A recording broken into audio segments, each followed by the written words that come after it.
निखिल बेटा, आवाज़ आ रही है? बताओ।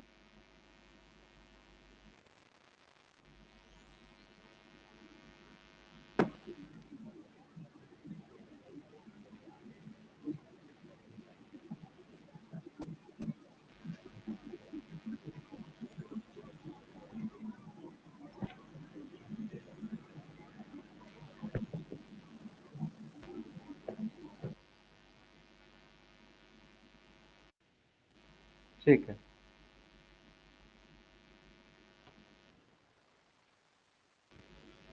अभी स्टार्ट करेंगे थोड़ी देर।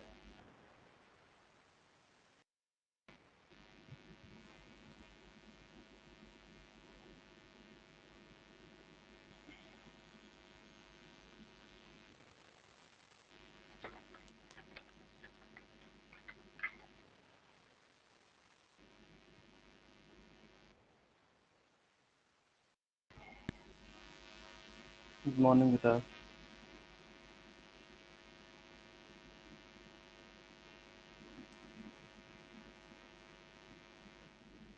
कल की पाई थी उसके लिए सॉरी, आज मैंने रिकॉर्डिंग अभी,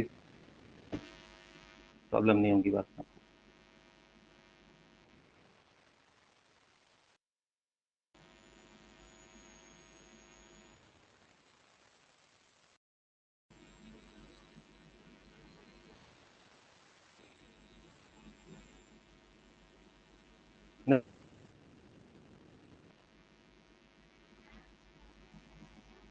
तो मैं रिकॉर्डिंग ऑन करना भूल गया था।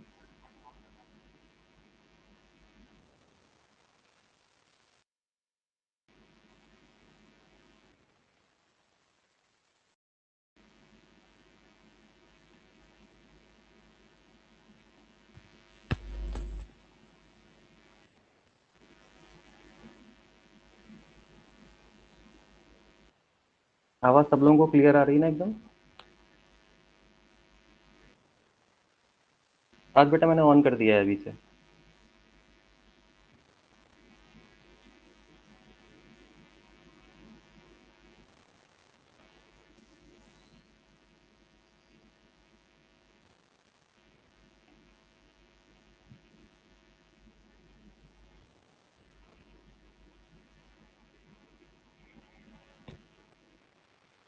हम लोग ज्वाइन किए अभी तक।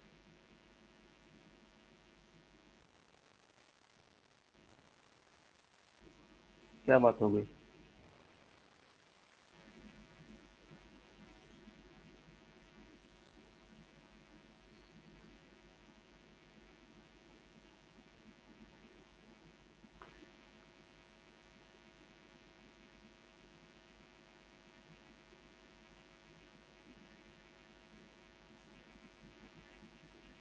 बेटा हैंड रेस केवल तब करना है जब आपको कुछ बोलने का मन हो, ठीक है? उसके बिना हैंड रेस मत करिए।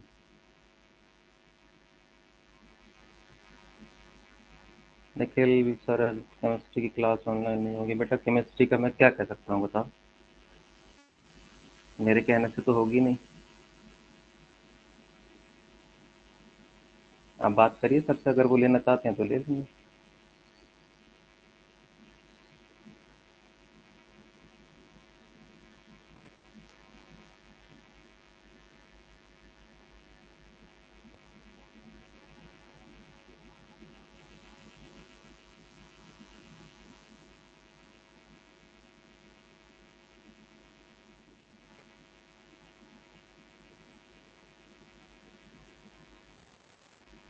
आज इतने कम लोग क्यों हैं?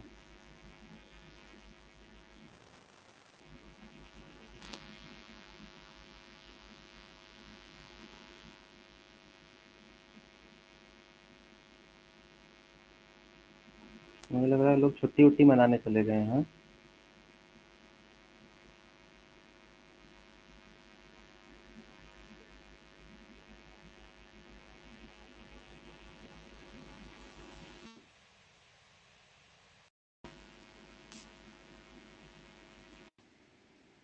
निखिल देखो बेटा, बाकी का मैं नहीं कह सकता, लेकिन फिजिक्स का सिलेबस आपका एग्जाम से पहले,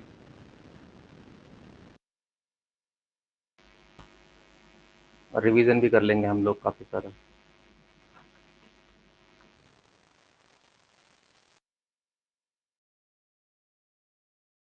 कोई दिक्कत नहीं होगी। ऐसे चांस बताए जा रहे हैं कि हो सकता है ऑब्जेक्टिव टाइप हो, लेकिन सब्जेक्टिव भी होगा तो भी आपको दिक्कत होनी नहीं चाहिए।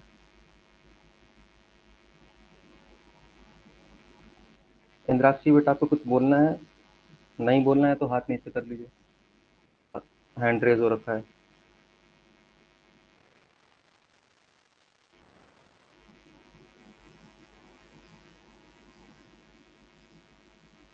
रिकॉर्डिंग ऑन है बेटा प्रियंशु। चलो स्टार्ट करता हूँ मैं क्लास, ठीक है। 40 लोग हो गए, बाकी आते रहेंगे।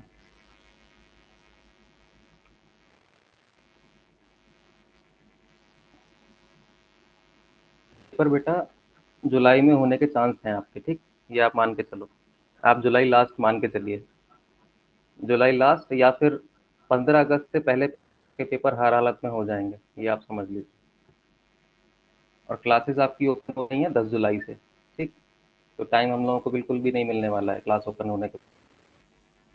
जो भी सिलेबस है हम लोगों को जल्दी जल्दी से कवर करना है। कवर करना है, केवल कवर नहीं करना है। चलिए मैं स्टार्ट।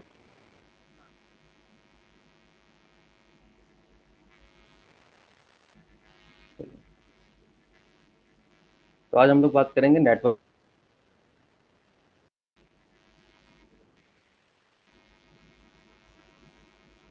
और बेटा एक बात और, आज मैं घर से कर रहा हूँ अपने लैपटॉप से, और मेरा लैपटॉप थोड़ा सा स्लो है, ठीक है। ये अगर बीच में थोड़ा सा आपको महसूस होता है तो आप लोग पेशेंस रखिएगा, ठीक है। ये नहीं है कि क्लास छोड़ के भाग गए। डिपार्टमेंट वाला कंप्यूटर काफ़ी फास्ट था।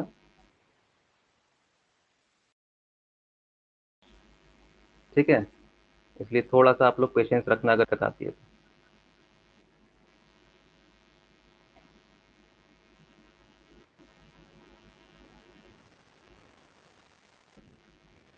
नेटवर्क थ्योरम से हमारा नेक्स्ट पार्ट।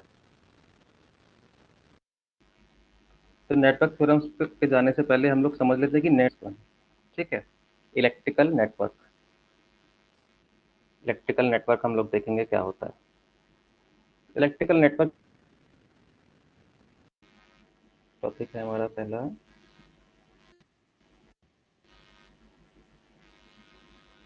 इलेक्ट्रिकल। अरे ये तो बहुत स्लो हो रहा है यार।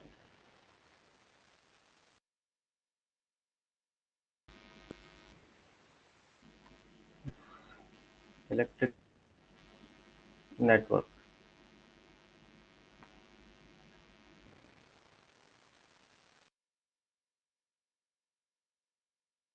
तो इलेक्ट्रिकल नेटवर्क हम किसे कहते हैं?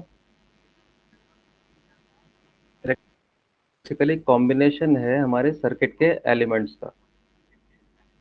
इसमें कोई भी एलिमेंट्स हो सकते हैं, हमारा रेसिस्टर,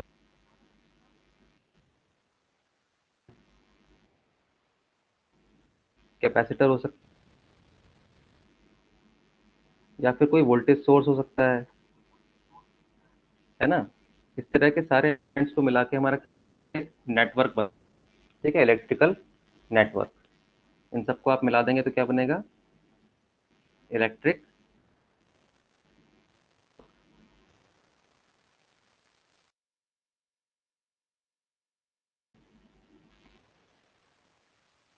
ठीक है।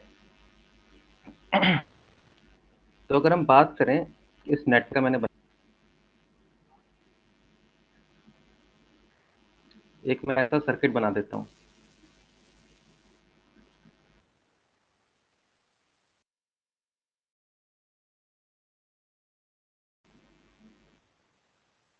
ठीक। इसमें मेरे कई सारे रेजिस्टेंस हैं, R1,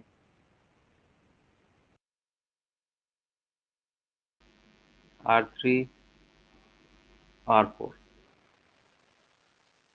रिकॉर्डिंग बेटा ऑन है?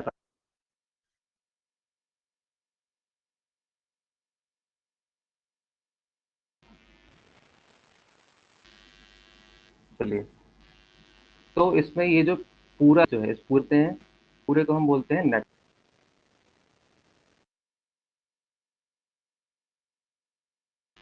ठीक है। इस पूरे को हम लोग बोलते हैं,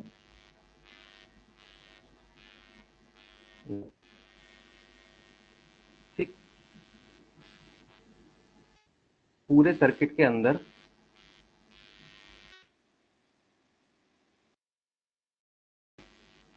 दो क्लोज लूप यहाँ पे आपको दिखाई दे रहे होंगे, एक 1 ये वाला और एक 2, है ना? है क्लोज लूप, क्लोज लूप्स, ठीक।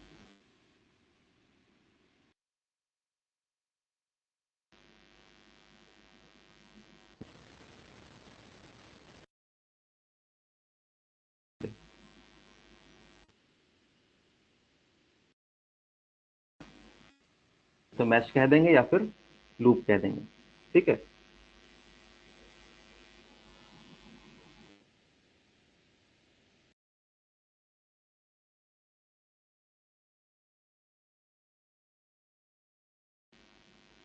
2 पॉइंट मैंने ले लिए यहाँ पे, एक ही पॉइंट ले लिया।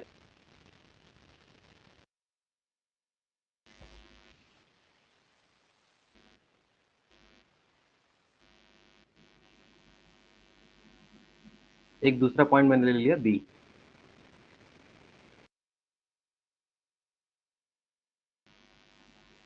ठीक है।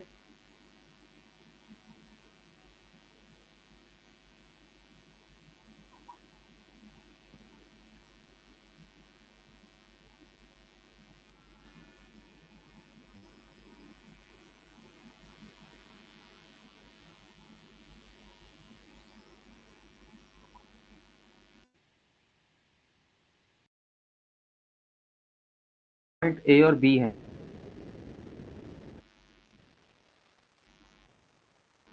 ए बी को हम क्या बोलते हैं? ब्रांच, ठीक है। इसको हम बोलते हैं branch, branch of the network.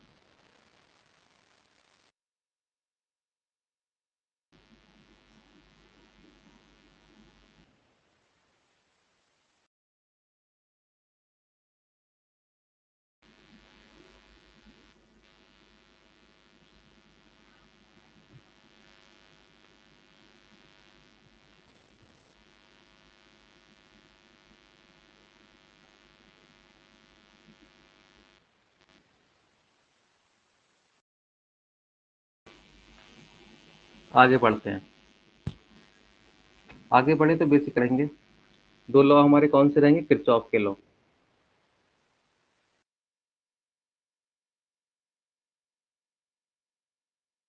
12th class में पढ़े हैं या नहीं पढ़े हैं?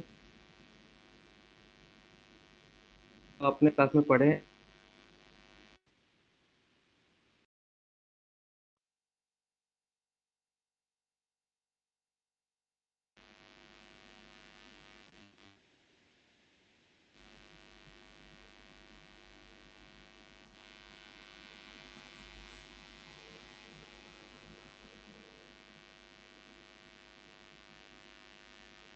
किरचॉफ लॉज आपने पढ़े हैं, ठीक है। तो किरचॉफ लॉ हमारे क्या कहते हैं? इसमें दो लॉज हैं हमारे। पहला है फर्स्ट लॉ, ठीक। फर्स्ट लॉ क्या है हमारा? Current law.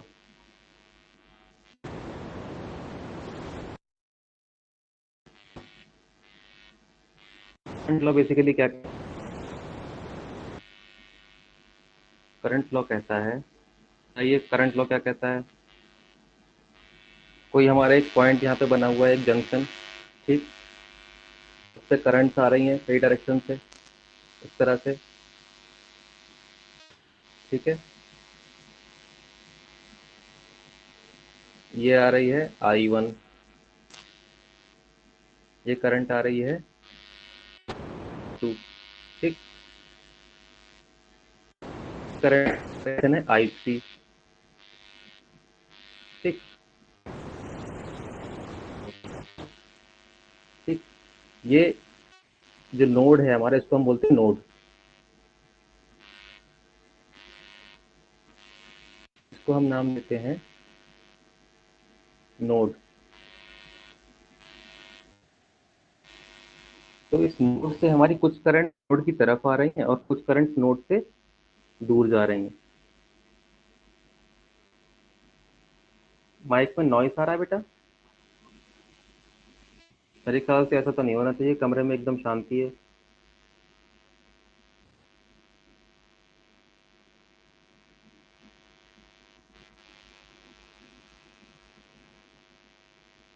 और किसी को भी नॉइस आ?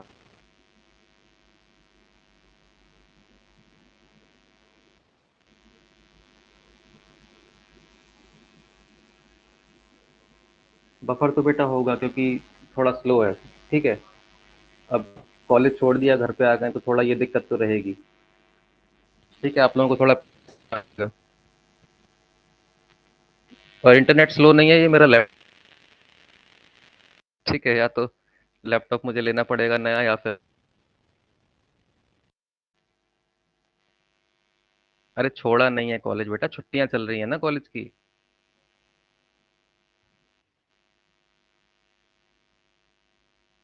कॉलेज की 1 तारीख से छुट्टियां चल रही है। जॉब छुड़वा दो मेरी तुम।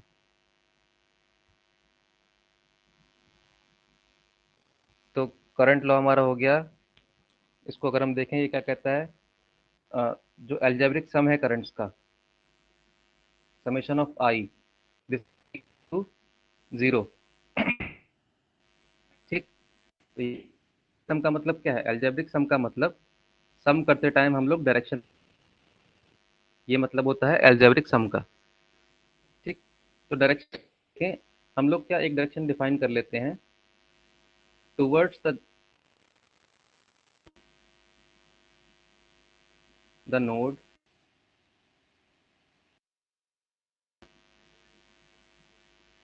इसको हम बोल देंगे, हमने बोल दिया। ठीक है। और अवे फ्रॉम द नोड को हमने क्या बोल दिया? एक minute. Away from the node को हम नेगेटिव। ठीक है।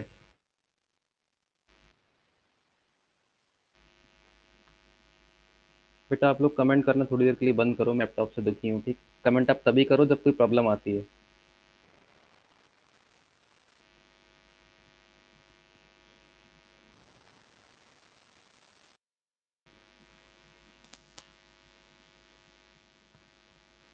ठीक है, पॉजिटिव नेगेटिव समझ में आ गया। तो यहाँ से आप लोग देखो, I1 और I2 नोड्स आ रही हैं, तो वो दोनों पॉजिटिव हो जाएंगी, I1 I2। ठीक है, I1 प्लस I2। और I2 को अगर देखो तो उनका साइन क्या हम लेंगे? Negative, minus I3। ठीक है, माइनस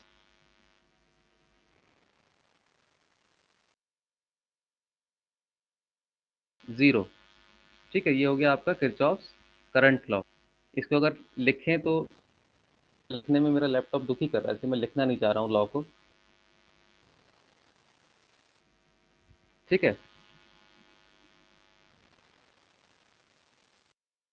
तो किरचॉफ्स करंट लॉ हमारा, अगर हम स्टेटमेंट इसका बोलें तो स्टेटमेंट हो जाएगा कि किसी सर्किट में करंट्स हैं, किसी एक के ऊपर उनका एल्जेब्रिक सम किसी भी टाइम पे जीरो रहता है। किसी भी सर्किट में किसी नोड पे टाइम पे जो आपके सारे करंट्स हैं उनका एल्जेब्रिक सम क्या रहता है? सम रहता है जीरो। ठीक, ये हो गया आपका स्टेटमेंट किरचॉफ्स करंट लॉ का। ठीक है, ये स्टेटमेंट है आपका, जो कि मैंने एक लाइन में यहाँ पे लिखा हुआ है इस इक्वेशन के थ्रू। ठीक, यही स्टेटमेंट है आपका किरचॉफ्स करंट लॉ। यहाँ पे क्योंकि लैपटॉप मेरा साथ नहीं देता, बहुत टाइम लग जाएगा। डेफिनेशन में आपको अलग से नोट के दे दूंगा, यहाँ पे मैं उसके लिए स्पेस छोड़ देता हूँ। तो उसके स्टेटमेंट के लिए मैंने स्पेस छोड़ दिया, इतना मैं आपको लिख के दे दूंगा नोट्स के टाइम पे। जब आप लोग पीडीएफ देखेंगे तो उसमें आपको मिल जाएगा। ठीक है, चलिए।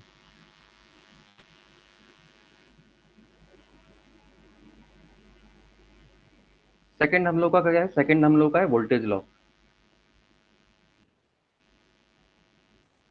एक सेकंड स्पेस छोड़ देते हैं।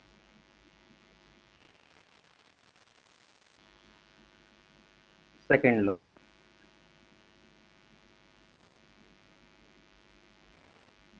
ये है वोल्टेज लॉ।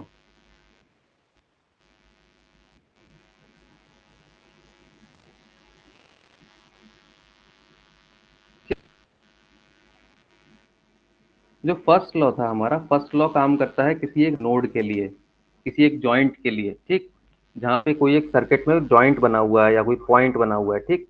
पहला वाला लॉ था उसके लिए लॉ है। सेकंड वाला लॉ काम करता है किसी क्लोज लूप के लिए, ठीक है। ये वाला काम करता है लॉ किसी क्लोज लूप, या फिर अभी हमने क्लोज लूप को क्या नाम दिया था, मैश के लिए, ठीक। This is for close loop.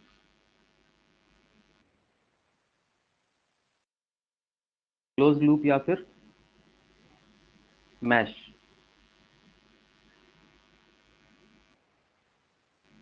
उसके लिए हमारा सेकंड लॉ है। इसका क्या स्टेटमेंट है, इसका स्टेटमेंट सर्किट में जो वोल्टेजेस हैं, वोल्टेज सोर्स के, उनका एल्जेब्रिक सम हमेशा बराबर होता है ना, algebraic sum of provided EMF के, ठीक है। वोल्टेज सोर्स मैंने बोल दिया, वोल्टेज ड्रॉप, ठीक। टोटल इक्वल होता है किसके, टोटल ईएमएफ। सर्किट में टोटल वोल्टेज ड्रॉप है समेशन ऑफ आई आर, है ना। ये क्या है टोटल, ये है टोटल सर्किट में वोल्टेज ड्रॉप।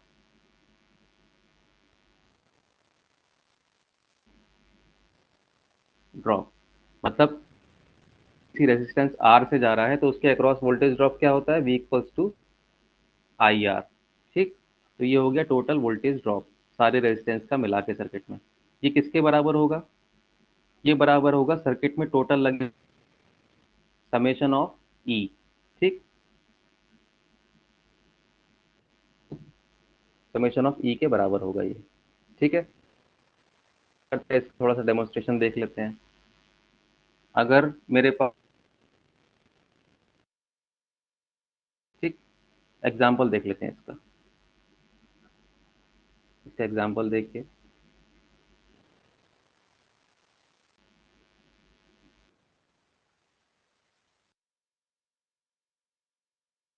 वोल्टेज सोर्स, ठीक। इसके साथ में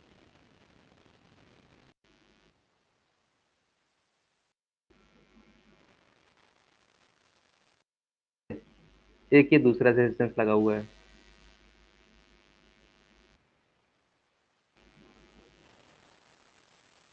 इस सोर्स का ईएमएफ क्या है, इसका ईएमएफ है ई, ठीक। ये वाला रेजिस्टेंस हो गया आर, ये हो गया आर टू, ठीक है। इसमें करंट है आई।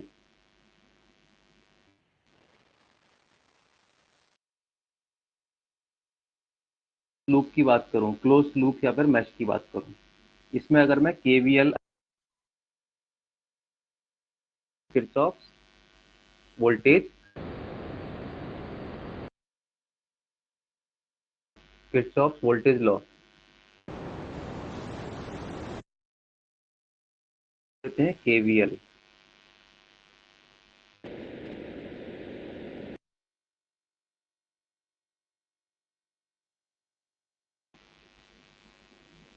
ठीक है। ये हो गया किरचॉफ। केवीएल आप इसमें अप्लाई करोगे तो आपको क्या,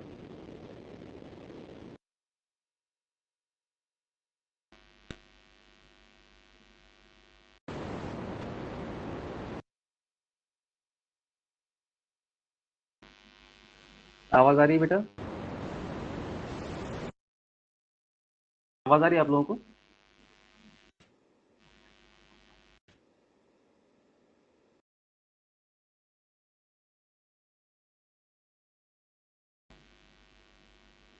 चलिए, केवीएल अप्लाई करने पे हमें आई आर, ठीक है, प्लस आई आर, आई,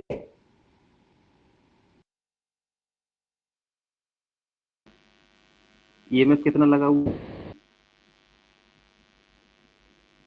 ठीक है। ये कमेंट मत करो।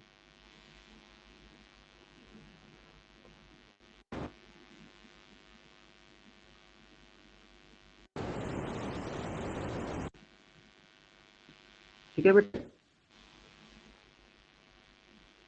चलिए अब मॉडिफाई करते हैं। तो थोड़ा सा अगर हम मॉडिफाई करके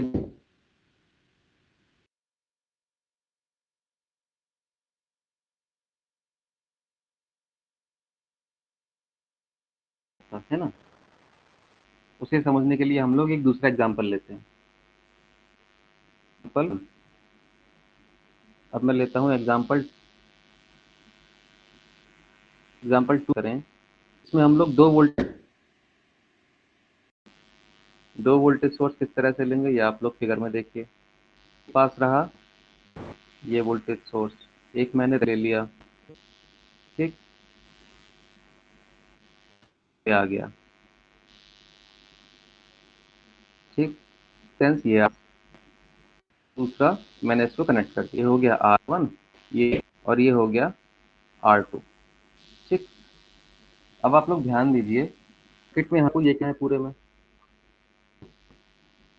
का हमने डायरेक्शन में ले लिया आई, डायरेक्शन हो सकता है, दो सर्किट में तो हो नहीं सकते, यहाँ भी आई इस डायरेक्शन में होगा, यहाँ भी आई इस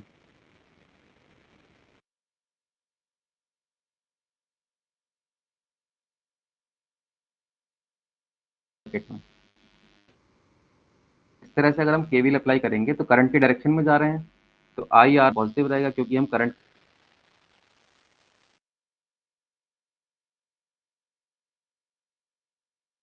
तो फिर नेगेटिव हो, चलो R1, ठीक है।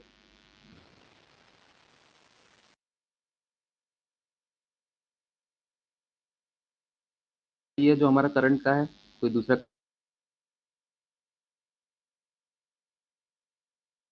इक्वल टू, ये क्या होगा, इक्वल टू होगा अगर, और ये है इसका, और इस वक्त जैसे पॉजिटिव इधर और नेगेटिव इधर, ठीक है। कि जब नेगेटिव से पॉजिटिव पे जाने डायरेक्शन था हमारा E1 में, ऊपर वाले सर्किट में, तो हमने उसको लिया था पॉजिटिव, नेगेटिव से पॉजिटिव जा रहे थे, था पॉजिटिव लिया।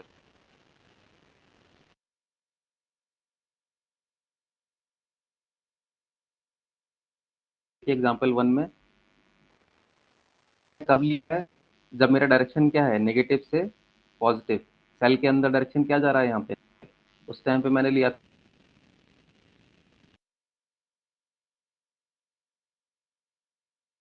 तो ये मेरा पॉजिटिव हो गया। लेकिन सेकंड वाले में क्या है, सेकंड वाले में पॉजिटिव पे जा रहा है, कहाँ से कहाँ जा रहा है, पॉजिटिव से नेगेटिव जा रहा है, तो ये क्या, ये हमारा इसका कन्वेंशन है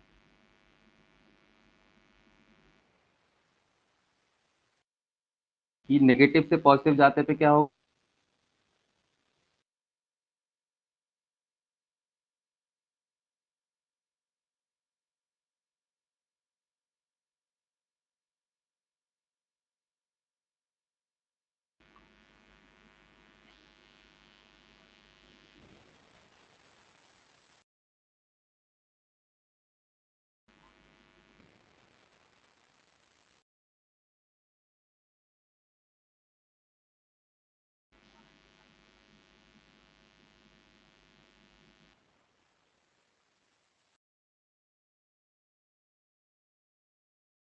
और स्लो, तुम बताओ दूसरा लैपटॉप खरीद लूँ।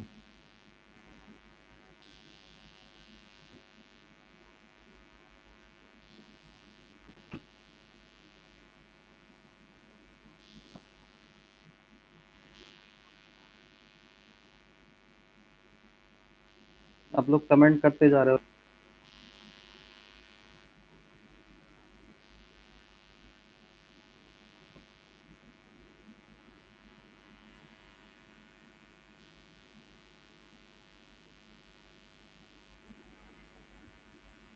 बेटा पॉजिटिव नेगेटिव के लिए कन्वेंशन यहाँ पे क्या है, फॉर नेगेटिव टू पॉजिटिव,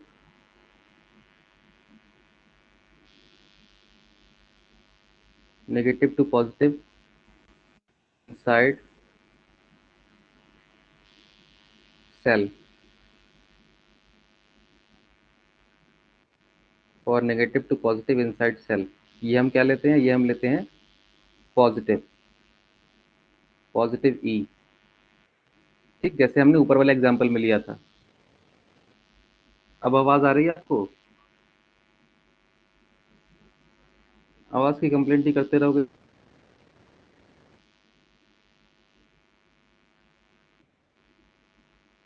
आवाज के लिए तो मुझे फिर लग रहा है दूसरा लैपटॉप ही लेना पड़ेगा, और कोई तरीका तो है नहीं इसको ठीक करने का। चलो ठीक है। और अगर सेल के अंदर हम लोग पॉजिटिव टू नेगेटिव जाएंगे, positive to negative inside cell, उसके लिए हमारा ईएमएफ रहेगा नेगेटिव, जैसा कि ई के केस में है। ठीक है, ये था ई वन के केस में, और ये होगा ई टू के केस में।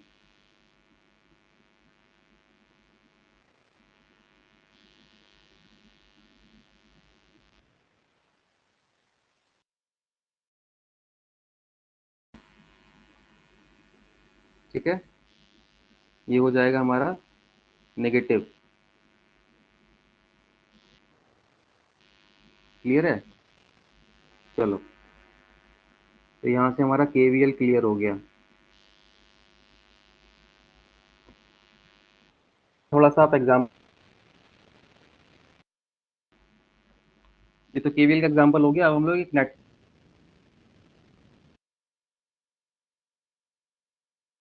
ठीक है, किरचॉफ के जो दोनों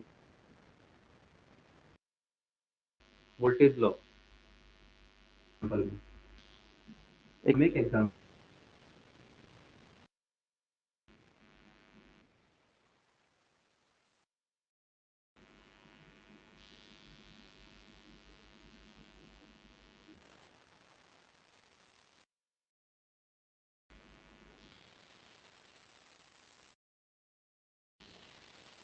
एक मैंने रेजिस्टेंस लिया। ठीक, इसमें मैंने, अब मैंने क्या किया, मैं इसमें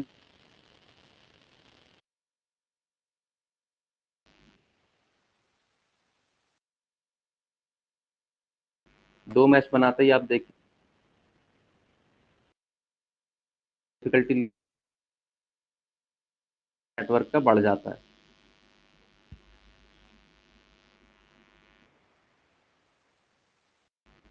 थोड़ा सा सर्किट डिफिकल्ट हो जाएगा।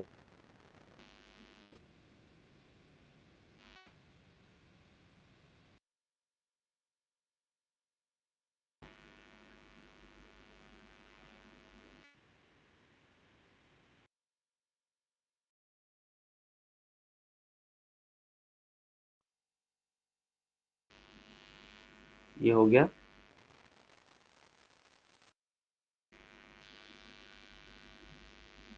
ठीक, दिया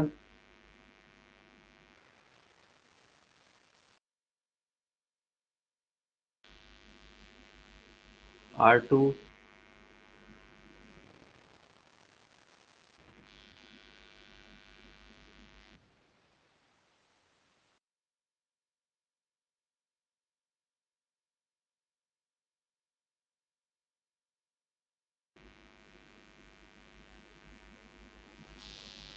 ये हो गया R2।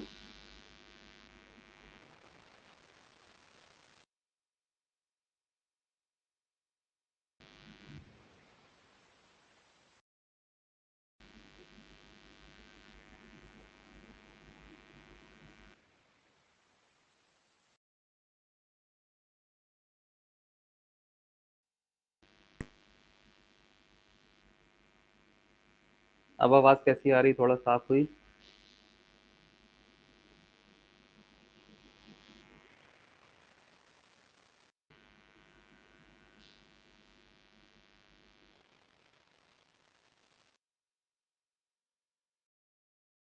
ठीक है।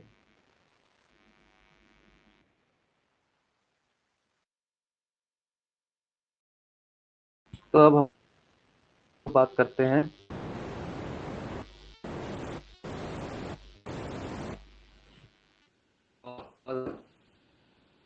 सही है। नहीं आ रही है लगता है।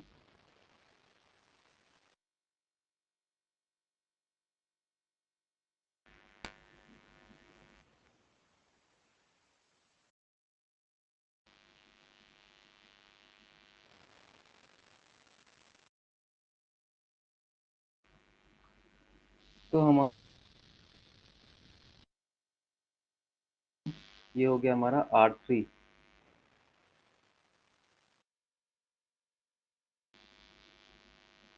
ठीक है। ठीक। तो किरचॉफ वोल्टेज लॉ और करंट लॉ कंबाइन करके लिखना फॉर मैथ वन क्या हो जाएगा।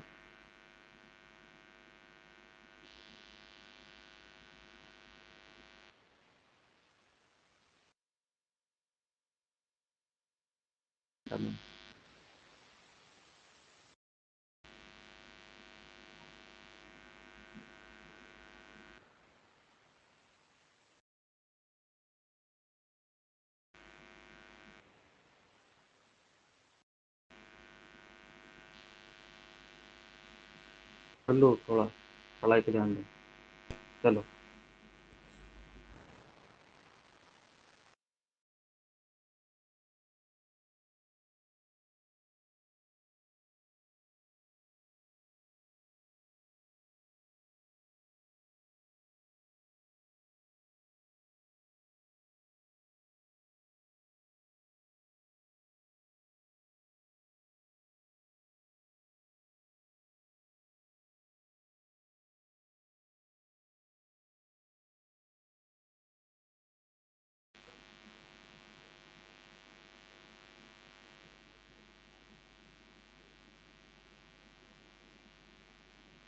भागे तो नहीं आप लोग। नेटवर्क मैंने थोड़ा चेंज करके देखा है, हो सकता है इम्प्रूव हुआ हो। ठीक है। चलिए, 2 मिनट होल्ड करो।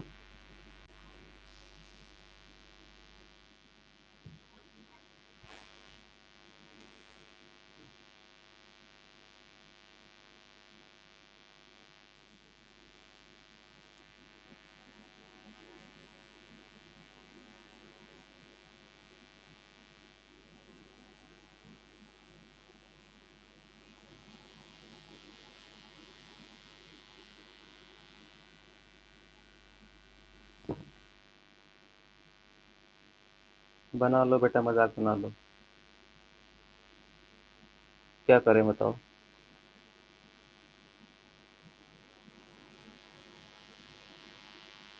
तेरा क्लास ले रहे हैं तुम्हारी, ऊपर से तुम मजाक बना रहे हो। हम भी छुट्टी मना लें बताओ, बाकी लोगों की तरह।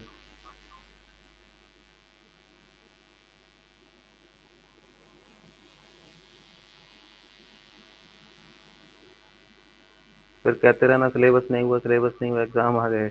ठीक है। चलो पढ़ लो। कमेंट मत करो अब थोड़ा सा बेटर हुआ होगा मेरे ख्याल से। चलो, फर्स्ट वाले के लिए हम लोग केवीएल अप्लाई करेंगे तो क्या मिलेगा। फर्स्ट वाले में देखो, मैं जा रहा हूँ इस डायरेक्शन में, क्लॉकवाइज। ठीक। क्लॉकवाइज आएंगे तो क्या मिलेगा। पहले मैंने मान लिया यहाँ पे मेरे पास जो करंट था वो क्या था, ये था I1। ठीक। सॉरी यार, ये था I1। ठीक है। I1 यहाँ से करंट मेरा चला था। ठीक। ये करंट आगे जाके डिवाइड हो गया दो करंट्स में। आधा करंट इधर चला गया, I2। ठीक। आधा करंट इधर चला गया, ये क्या हो जाएगा, I3। ठीक है बेटा।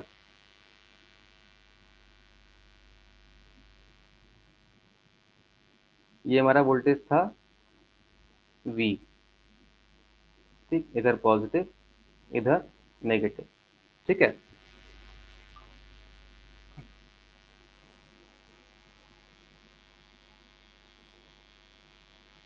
चलिए, तो अगर हम केवीएल अप्लाई करें इसमें, क्लॉकवाइज जा रहे हैं, है ना, तो वोल्टेज सोर्स हमारा केवल एक ही, अभी मैं फर्स्ट लूप की बात कर रहा हूँ। तो V इक्वल्स टू क्या हो जाएगा, V क्या है यहाँ पे, जो हमने E equals to I R में E लिया था उसी की जगह पे मैंने V लिख दिया यहाँ पे। ठीक, V इक्वल्स टू हो जाएगा I1R1, पहले रेजिस्टेंस में कितना करंट है I1, तो ये हो गया I1R1। ठीक, दूसरा रेजिस्टेंस इस लूप में कौन सा है, केवल R2। तीसरा वाला रेजिस्टेंस जो है ये R3, ये इस लूप में हमारे नहीं आता है, R3 और R4 इस लूप में नहीं आ रहे हैं। ठीक है, इस लूप में केवल दो ही रेजिस्टेंस है, R1 और R2। R2 में से करंट कितनी जा रही है, I3। I3 करंट जा रही है R2 में से। ठीक है, थोड़ा सा और इसको मॉडिफाई कर लेते हैं, V equals to I1 R1। अच्छा, I3 एक्चुअली में क्या हो जाएगा, अगर मैं किरचॉफ का जो करंट वाला लॉ है वो अप्लाई करूं, किरचॉफ करंट लॉ अप्लाई करने से I3 की वैल्यू क्या मिल जाएगी मुझे, I1 माइनस I2। यहाँ पे I1 बेसिकली क्या है, I1 इक्वल टू क्या है, किरचॉफ करंट लॉ से I1 इक्वल टू है I2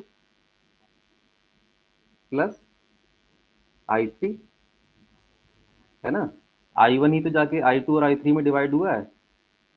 अगर मैं इस वाले नोड की बात करूं, ये जो मेरा नोड एक बना दिया मैंने ब्लैक कलर का, इस नोड पे I1 नोड की तरफ आ रहा है तो पॉजिटिव होगा, है ना, और I2 I3 नोड से दूर जा रहे हैं तो नेगेटिव होगा, उनको मैं राइट साइड में ले गया, तो I1 इक्वल टू हो गया I2 प्लस I3।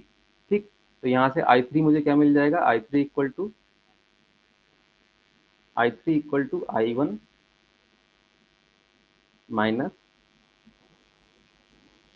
I2। ठीक, तो इसको मैंने रिप्लेस कर दिया, यहाँ पे I3 को मैंने रिप्लेस कर दिया I1 माइनस I2 से, ये हो गया यहाँ पे R2। ठीक, ये हो गया मेरा KVL इन फर्स्ट मैश। ठीक है, अब हम लोग लगाएंगे सेकंड मैश में,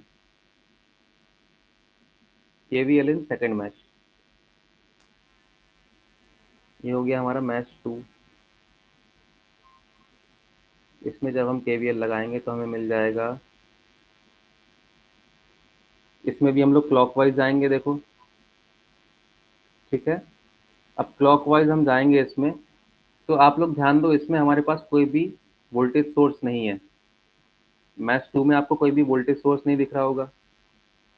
ठीक है, तो यहाँ पे हमारे पास इधर क्या रहेगा, जीरो, वोल्टेज सोर्स कोई भी नहीं है, तो यहाँ पे क्या हो गया, वोल्टेज सोर्स की जगह पे जीरो हो गया, ईएमएफ वाली साइड में हो गया जीरो। ठीक,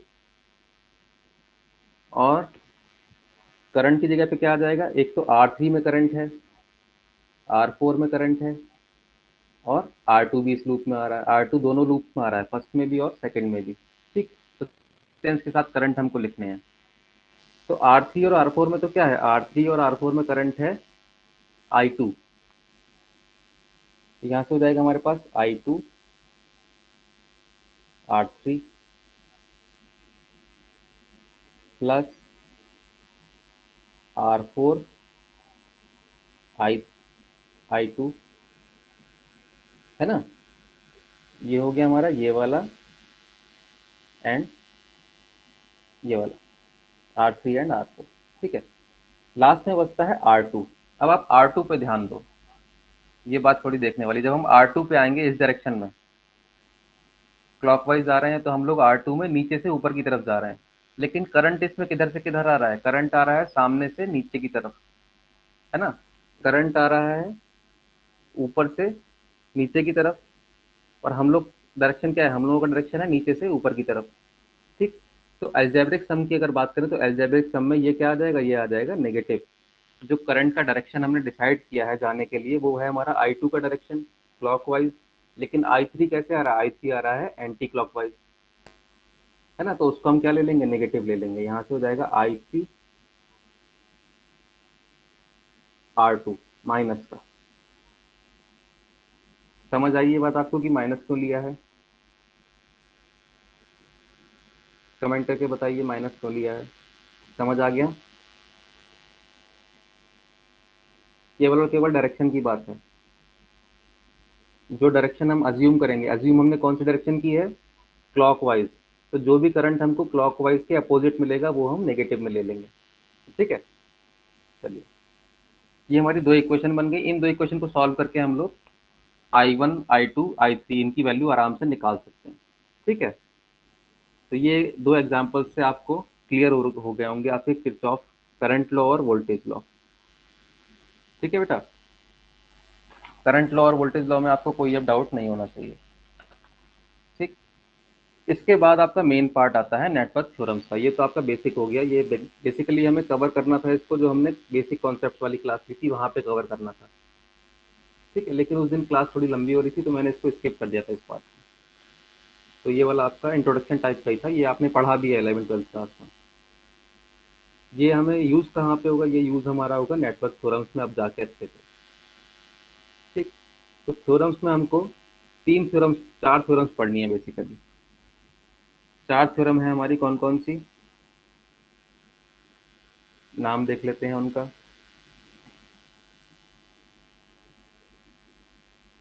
नेटवर्क थ्योरम्स हम पढ़ेंगे, कौन कौन सी पढ़ेंगे ये आप देख लो।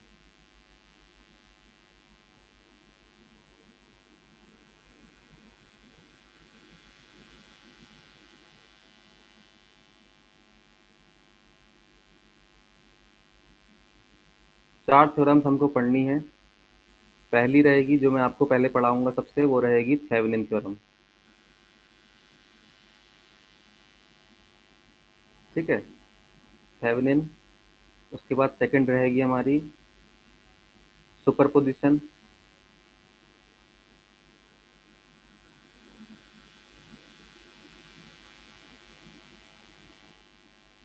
ठीक, थर्ड रहेगी नॉर्टन।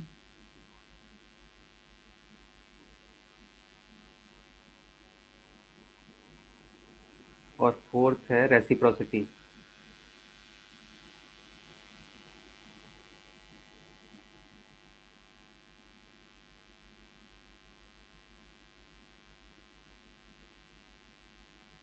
ठीक, ये चार थ्योरम्स हम लोगों को पढ़नी है।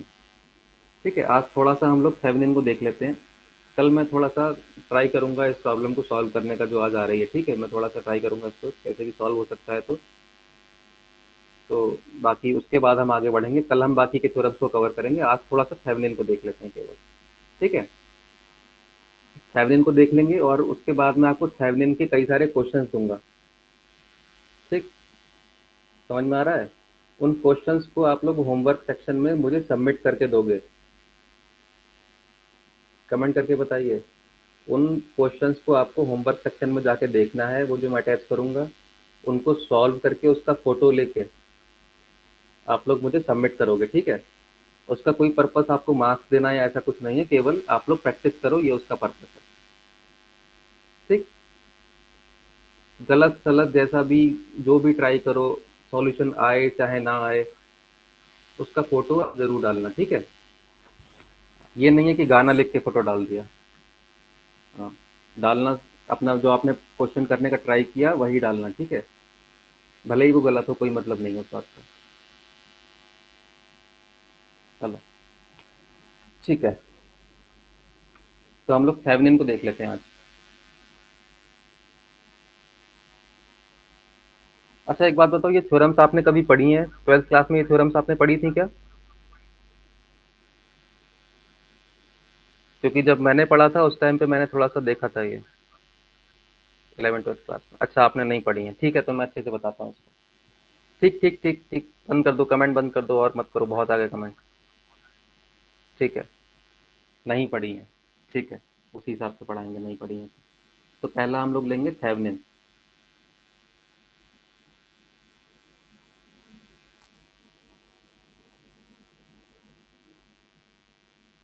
Thevenin theorem. अच्छा, इन थ्योरम्स का काम क्या है? इन थ्योरम्स का काम है हमारा कैलकुलेशन को आसान करना। अभी जो हमने ऊपर एग्जाम्पल लिया था, आपने क्वेश्चन देखा होगा, ये इस एग्जाम्पल को हम लोग ने सिंपल सिंपल केवीएल से सॉल्व करने का ट्राई किया। है ना। केवीएल से सॉल्व करने हम लोग चले तो क्या हुआ, हम लोगों को दो इक्वेशंस मिल गई यहाँ पे। ये इक्वेशन 1 मिली पहले मैच के लिए, v equals to I1 R1 I1 minus I2 R2, ठीक है। सेकंड इक्वेशन ये मिल गई। अब अगर आपको करंट की वैल्यू निकालनी है I1 I2 और I3 की, तो आपको क्या करना पड़ेगा, इन दोनों इक्वेशंस को सॉल्व करना पड़ेगा, है ना। इन दोनों इक्वेशंस को सॉल्व करेंगे तो, रिकॉर्डिंग बेटा चालू है, दोनों इक्वेशन को सॉल्व करेंगे तो थोड़ा सा डिफिकल्ट पड़ता है। अभी ये तो आपका सिंपल है, इसमें दो ही मैच हैं। अब आप इमेजिन करो यहाँ पे चार मैच हो जाए तो इक्वेशन कैसी बनेगी, बहुत डरावनी इक्वेशंस बनेंगी, चार चार बनेंगी, ठीक है। तो उसको सिंप्लीफाई करने के लिए हम अलग अलग थ्योरम्स का यूज करते हैं यहाँ पे। ये चार अलग अलग थ्योरम्स हैं जो अलग अलग प्रिंसिपल को यूज करती हैं आपके नेटवर्क को सिंप्लीफाई करने के लिए, ठीक है, जिससे आपको इतने कैलकुलेशंस ना करने पड़े और आसानी से आपका इक्वेशन सॉल्व हो जाए और करंट की वैल्यू आसानी से आ जाए, ठीक है। ये मेन पर्पस होता है इन थ्योरम्स का। थेवेनिन हो, चाहे सुपरपोजिशन हो, चाहे नॉर्टन हो, चाहे वो रेसिप्रोसिटी हो, सबका काम एक ही है, सर्किट को सिंप्लीफाई करना, है ना। इनका काम क्या है, यहाँ पे लिख भी देते हैं हम। इनका काम है सिंप्लीफिकेशन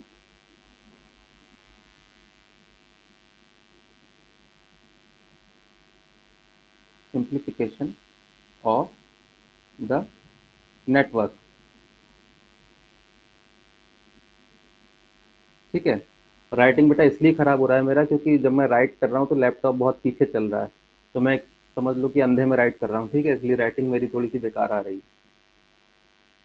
मैं पैड पे राइट कर रहा हूँ, वो बहुत देर में शो हो रहा है लैपटॉप पे, इसलिए राइटिंग बेकार आ रही है, ठीक है। तो आप लोग इन बातों को थोड़ा सा इग्नोर करो।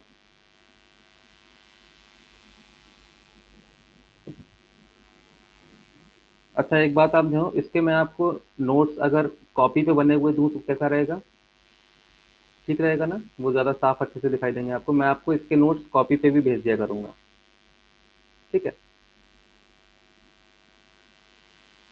इसके नोट्स मैं आपको कॉपी पे भी भेज दूंगा और ये वाले क्लास के ऐसे ही रहेंगे। चलिए,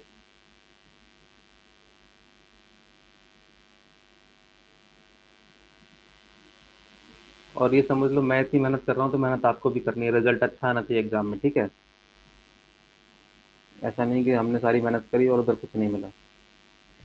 तो थेवेनिन थ्योरम समझ लो, थेवेनिन थ्योरम कैसे सिंप्लीफाई करती है हमारे सर्किट को। चलो कमेंट करना बंद करो, इधर आ जाओ।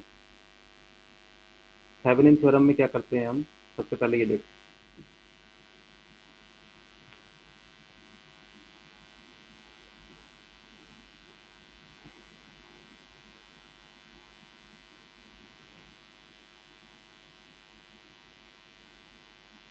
एक सर्किट हमने बना लिया, सबसे पहला काम करते हैं एक सर्किट बना लेते हैं।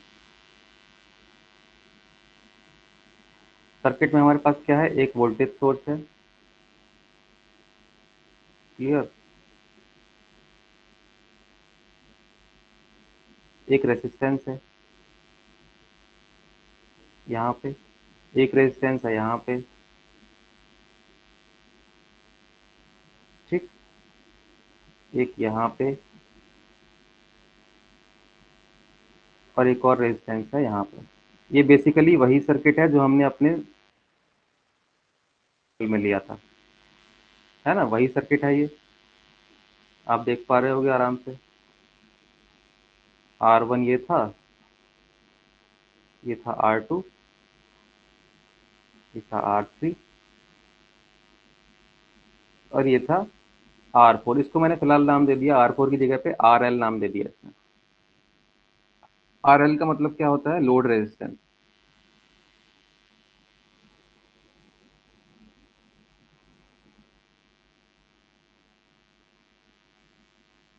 सिर्फ नाम दिया है, इसको देख के घबराना मत कि RL क्या हो गया, है ना, केवल वो नाम है, R4 की जगह RL, ठीक। तो अगर हम बात करें, अगर हम इसमें थेवेनिन थ्योरम लगाएं तो क्या होगा। थेवेनिन थ्योरम बेसिकली क्या बोलता है, थेवेनिन थ्योरम ये बोलता है कि किसी भी सर्किट को हम इस तरह से सिंप्लीफाई करके लिख सकते हैं कि हमारा पूरा सर्किट जो है वो किसी एक वोल्टेज सोर्स से रिप्लेस हो जाएगा, ठीक है। वो वोल्टेज सोर्स कैसा होगा, इसको अगर हम सिंप्लीफाई करके थेवेनिन फॉर्म में लिखना चाहें इसकी जो थेवेनिन फॉर्म बनेगी वो इस तरह की बनेगी। थेवेनिन फॉर्म ये कहता है कि हम किसी भी वोल्टेज सोर्स, किसी भी सर्किट में जितने भी वोल्टेज सोर्स हैं उन सबको हम एक वोल्टेज सोर्स से रिप्लेस कर सकते हैं। और उस वोल्टेज सोर्स का ईएमएफ क्या होगा? ईएमएफ होगा उसका वीटीएच। यहाँ पे तो वैसे भी एक ही सोर्स है, तो वोल्टेज सोर्स पे आपको बहुत फर्क देखने को नहीं मिलेगा, केवल उसके वोल्टेज में फर्क देखने को मिलेगा। एक वोल्टेज सोर्स रहेगा वीटीएच, टीएच मतलब थेवेनिन, ठीक है। ये है आपका वोल्टेज सोर्स, थेवेनिन वोल्टेज। एक रहेगा आपका रेजिस्टेंस, इसमें ये रहेगा Thevenin resistance, are T H, Thevenin resistance, ठीक। और तीसरा रहेगा इसमें आपका लोड रेजिस्टेंस, ये आर एल, ठीक। तो थेवेनिन थ्योरम ये बोलता है कि किसी भी सर्किट को, जो ये मेरा कॉम्प्लिकेटेड सा सर्किट था जिसमें मेरे 4 रेजिस्टेंस थे, है ना, R1, R2, R3, R4 और एक वोल्टेज सोर्स था। तो थेवेनिन थ्योरम क्या बोलता है कि इस कॉम्प्लिकेटेड से सर्किट को मैं इस सर्किट से रिप्लेस कर सकता हूँ, है ना। ये सर्किट दोनों एक ही चीज को रिप्रेजेंट करते हैं, थेवेनिन थ्योरम ये बोलता है। इसमें आपके पास एक ही है थेवेनिन रेजिस्टेंस और एक है लोड रेजिस्टेंस, जो कि लोड रेजिस्टेंस हमारा यहाँ पे भी था। इसको मैं नाम दे देता हूँ जिससे आपको कंफ्यूजन ना हो। अगर मैं इस पॉइंट को बोल दूं ए बी, ए, इस पॉइंट को बोल दिया मैंने बी, ठीक। ये पॉइंट यहाँ पे भी वैसे के वैसे ही हैं, ये है ए और ये है बी, ठीक। आर एल हमारा वैसा का वैसा ही है। बाकी का जो हमारा सर्किट था उसको हमने किससे रिप्लेस कर दिया? आर टी एच और वी टी एच से, ठीक है। समझ में आ रही बात? किसी भी नेटवर्क को हम इस तरह से रिप्लेस कर सकते हैं एक सिंपल नेटवर्क से, जिसमें हमारे पास एक वोल्टेज सोर्स होगा, एक थेवेनिन रेजिस्टेंस होगा और एक हमारा लोड रेजिस्टेंस होगा, ठीक है बेटा। ये बात समझ में आ गई आपको? कितना भी कॉम्प्लिकेटेड सर्किट हो उसको हम इस सिंपल सर्किट से रिप्लेस कर सकते हैं। कैसे करेंगे? यहाँ पे वीटीएच क्या है और आरटीएच क्या है ये अब हम देखते हैं, ठीक है। पहले आप देखो कि आरटीएच क्या है। तो अगर हम आरटीएच की बात करें तो आरटीएच है हमारा, टीएच से समझ में आ गया थेवेनिन रेजिस्टेंस,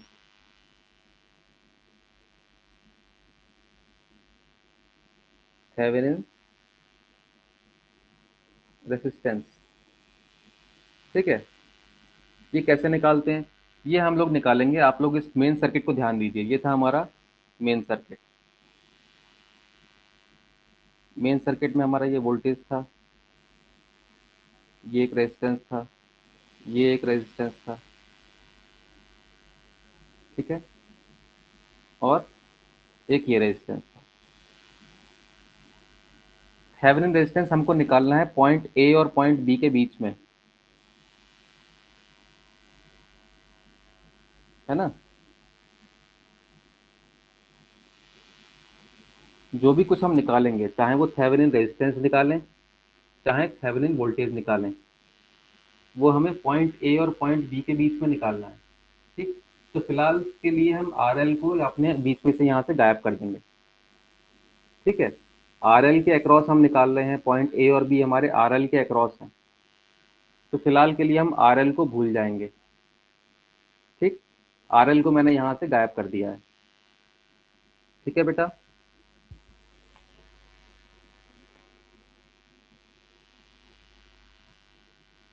जिस भी रेजिस्टेंस के जिस भी पार्ट में हम आर टी एच और वी टी एच निकाल रहे हैं, उस रेजिस्टेंस को हम लोग थोड़ी देर के लिए इग्नोर कर देंगे, ठीक। पॉइंट ए और बी के अलावा यहाँ पे क्या क्या बचा? ये बच गया आपका आर वन, ये बच गया आर टू और ये बच गया आर थ्री। आर एल को हम लोगों ने हटा दिया, ठीक। तो आरटीएस निकालने के लिए हम क्या करते हैं? आरटीएस निकालने के लिए हम लोग वोल्टेज सोर्स को रिप्लेस कर देते हैं उसके रेजिस्टेंस से,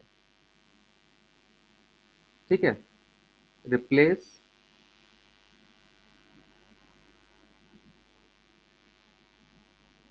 the voltage source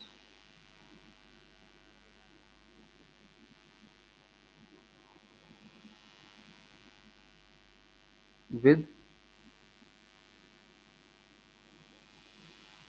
its internal resistance।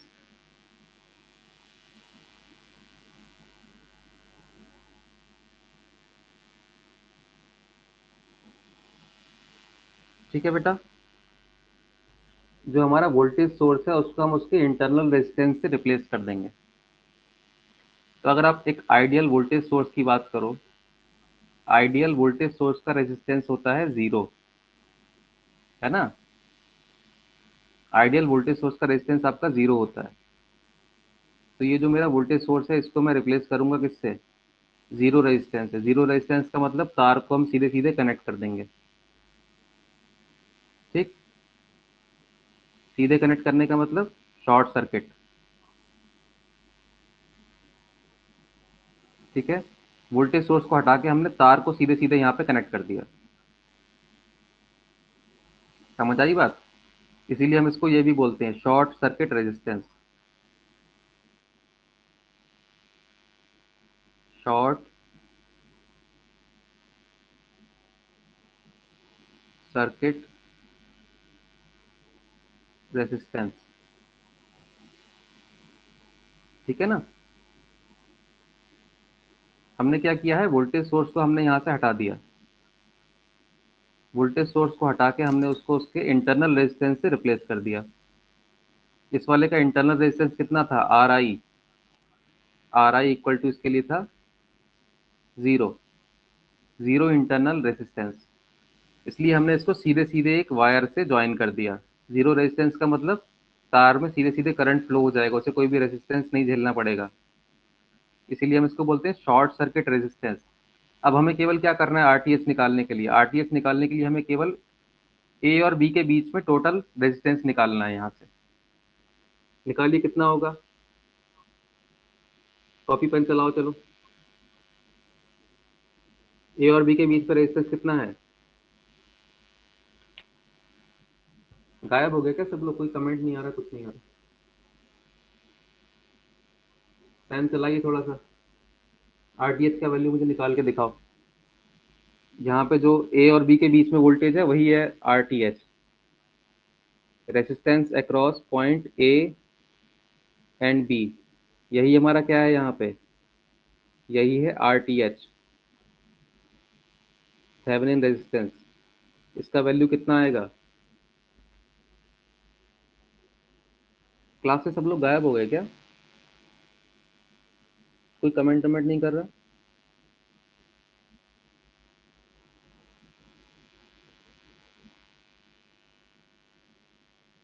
कोई प्रॉब्लम है बेटा?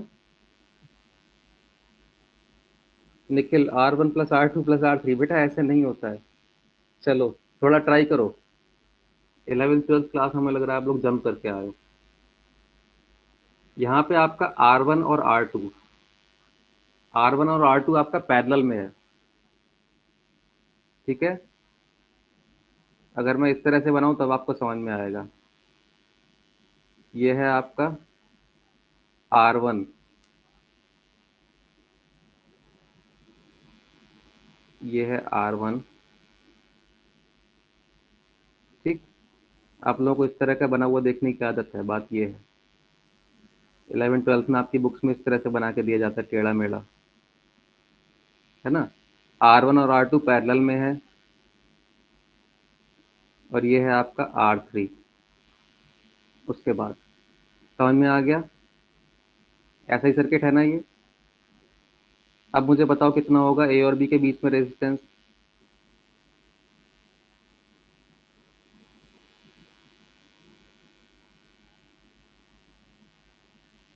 ए और बी के बीच में रेजिस्टेंस आ जाएगा आपका R1 × R2। R1 × R2 plus R3, क्योंकि R3 आपका सीरीज में है ना। R1 × R2 मैंने किसको नाम दिया? ये जो टोटल रेजिस्टेंस है इन दोनों पॉइंट के बीच में, इन दोनों पॉइंट्स के बीच में जो रेजिस्टेंस है उसको मैंने नाम दे दिया R1 पैरेलल R2। ठीक है, उसमें क्या ऐड हो जाएगा, सीधे सीधे उसमें ऐड हो जाएगा R3, क्योंकि R3 के साथ ये दोनों मिला के सीरीज में है। ये दोनों एक दूसरे के तो पैरेलल में है, लेकिन R3 के साथ इनका जो रिजल्ट है वो कैसा है, वो सीरीज में है ना।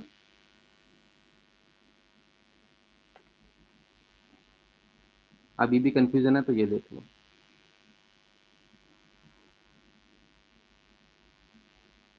ये है आपका पॉइंट ए, ये है पॉइंट बी, ये हो गया R3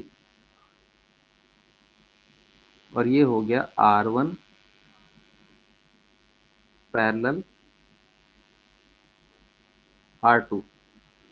R1 पैरेलल R2 की वैल्यू क्या होगी, पैरेलल रेजिस्टेंस का आपको निकालना आता है टोटल रेजिस्टेंस। ये तो बेटा बहुत बेसिक बातें हो गई ना। चलो तो RTH का वैल्यू यहाँ से क्या हो जाएगा, RTH का वैल्यू हो जाएगा R1 R2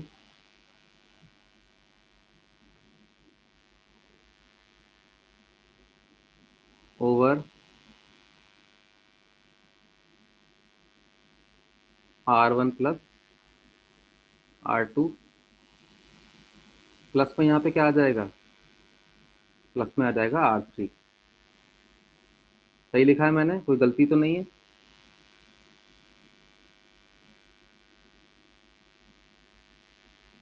R1 R2 R3 R2 सही है बेटा, अभी लगभग लगभग तुम्हारा डिवाइड तुमने केवल R1 R2 डिवाइड में नहीं रखा, बाकी सब सही है।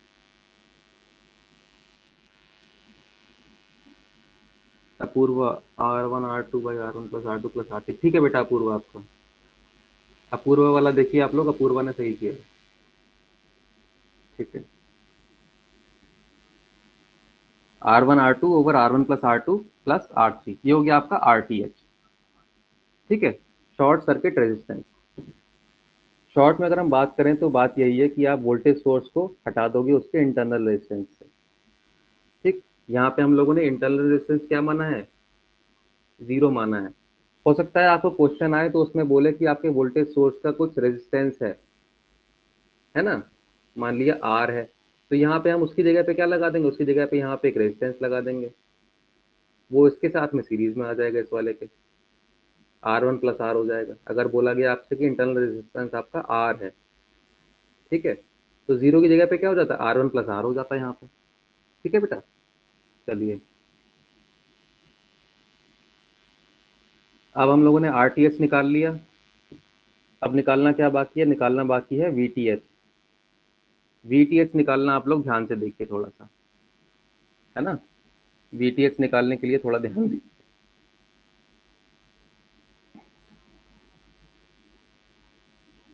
VTH, VTH बेसिकली होता है हमारा थेवेनिन वोल्टेज, थेवेनिन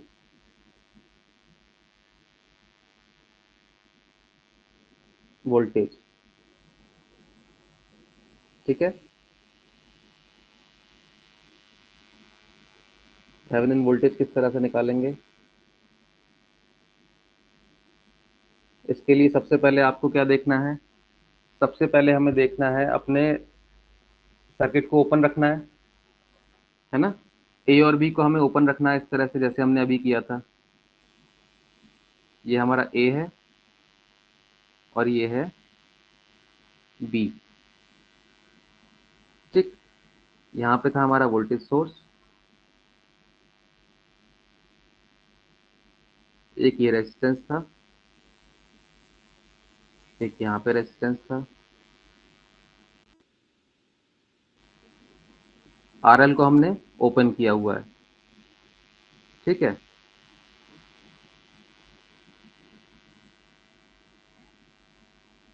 ये है बी, R1 R2 और R3। ठीक है, तो थेवेनिन वोल्टेज बेसिकली यहाँ पे क्या है, थेवेनिन वोल्टेज है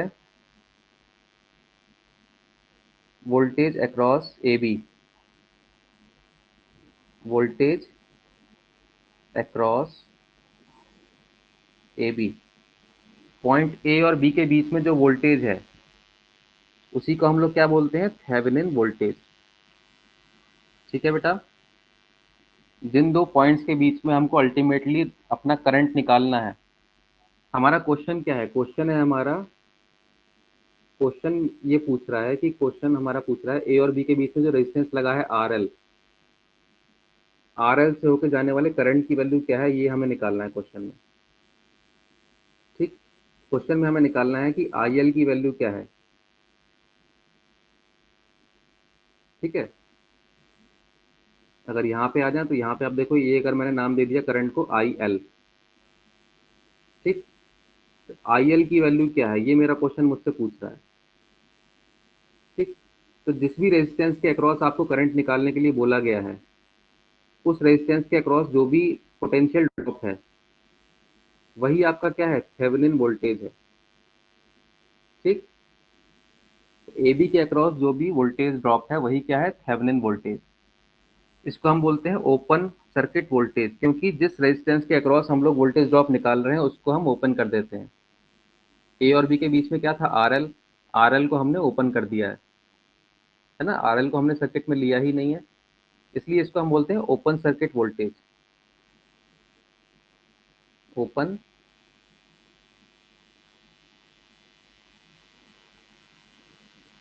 ओपन सर्किट वोल्टेज। ठीक है बेटा, अब आप लोग देख लीजिए कि ए बी के अक्रॉस वोल्टेज हम कैसे निकालेंगे। ए बी के अक्रॉस वोल्टेज निकालने के लिए सबसे पहले हमको सर्किट में करंट पता होना चाहिए। ठीक है, तो जो voltage drop across A B है वो बेसिकली है क्या, वो है आपका voltage drop across R two. ऐसा क्यों है, क्योंकि आर थ्री पे तो कोई वोल्टेज ड्रॉप होगा नहीं, है ना, करंट आपका इस तरह से बहेगा सर्किट में, जो क्लोज पार्ट है उसी में तो सर्किट फ्लो होगा। वो सर्किट में करंट फ्लो कहाँ पे होगा, जो पार्ट आपका क्लोज्ड है। ओपन पार्ट में तो कोई भी करंट फ्लो होगा नहीं, ओपन पार्ट में कोई करंट फ्लो नहीं होगा, है ना। जहाँ पे करंट फ्लो नहीं होगा वहां पे आपका वोल्टेज ड्रॉप भी नहीं होगा, है ना। इसको मैंने नाम दे दिया मैश वन, और इसको मैंने नाम दे दिया मैश टू। ठीक है, तो जो आर थ्री आपका पार्ट है, आर थ्री किसका पार्ट है, R three is a part of open mash.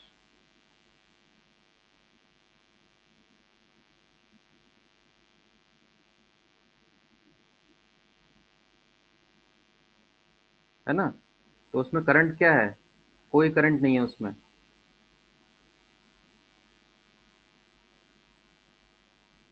कोई करंट ना होने का मतलब क्या है, उसमें कोई वोल्टेज ड्रॉप नहीं है, क्योंकि V इक्वल टू क्या होता है, V इक्वल टू होता है आई आर।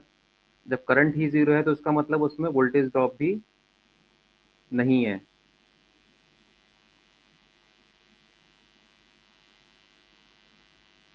ठीक, ये बात समझ में आ गई।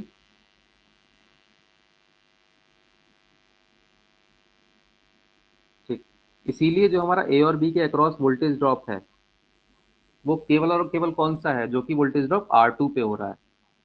अगर आर थ्री पे भी वोल्टेज ड्रॉप हो रहा होता तो वोल्टेज ड्रॉप जो आर टू पे होता plus voltage drop across R three, वो हो जाता हमारा ए और बी के बीच में वोल्टेज ड्रॉप।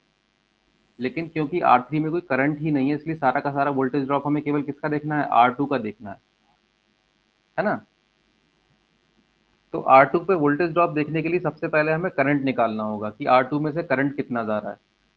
तो आर टू में जो करंट जा रहा है वो कितना होगा, आई। अगर मैंने बोल दिया यहाँ पे कि करंट मेरा आई है, ठीक, ये आई यहाँ से जाएगा और यही आई वापस आ जाएगा आर टू में से होके। आर थ्री की तरफ कोई करंट नहीं जाएगा क्योंकि वहां पे सर्किट आपका ओपन है। ठीक, तो हो गया आपका I equal to total voltage apply divided by I equals to V upon R, ohms law. है ना। तो V तो आपको पता है कि V तो V ही है। रेजिस्टेंस हम कौन सा लेंगे? रेजिस्टेंस हम लोग केवल लेंगे R1 और R2, क्योंकि करंट के फ्लो होने में R3 का कोई भी रोल नहीं है। ठीक। और R1 और R2 सीरीज में है, इस मैच में आप देखो ये दोनों सीरीज में है। तो यहाँ पे आपको R की जगह क्या मिल जाएगा? R की जगह मिल जाएगा R1 प्लस R2। ठीक है बेटा, ये हो गया आपका टोटल करंट सर्किट में। समझ आ गया?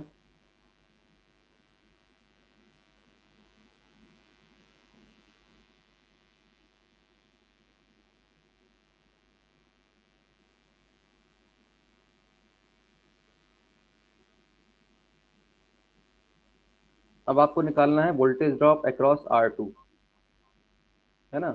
तो वोल्टेज ड्रॉप अक्रॉस R2 निकालने के लिए क्या करेंगे? सीधे सीधे V equals to I R. V R two को अगर मैं VR2 नाम दे दूं इस तरह से, है ना, VR2 की वैल्यू क्या हो जाएगी? ये हो जाएगा IR2। बेटा R1 R2 पैरेलल में नहीं है, वो पैरेलल में तब होंगे जब आपका वोल्टेज सोर्स को आप हटा दोगे और इन दोनों पॉइंट्स के बीच में देखोगे। अभी आप केवल लेफ्ट वाले मैश को देखो ना, लेफ्ट वाले मैश के हिसाब से तो R1 और R2 सीरीज में है। पहले जहां हमने निकाला था वहां पे तो पैरेलल में थे वो। लेकिन अगर हम मैश की बात करें, जो लेफ्ट वाला मैश है, मैश नंबर 1 जिसको मैंने नाम दिया है, ये वाला मैश जो है, इस मैश के हिसाब से R1 और R2 आपके सीरीज में है। समझ आ रही है बात बेटा Nikhil?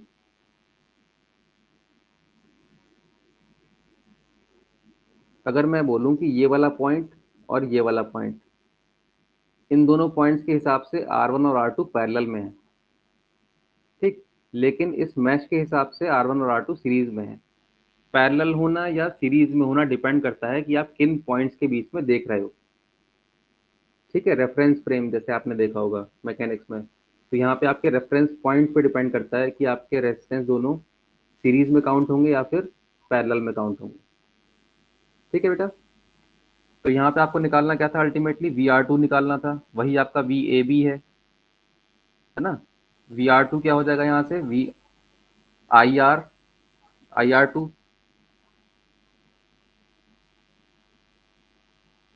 V equals to I R, हमने ओम्स लॉ लगा दिया फिर से।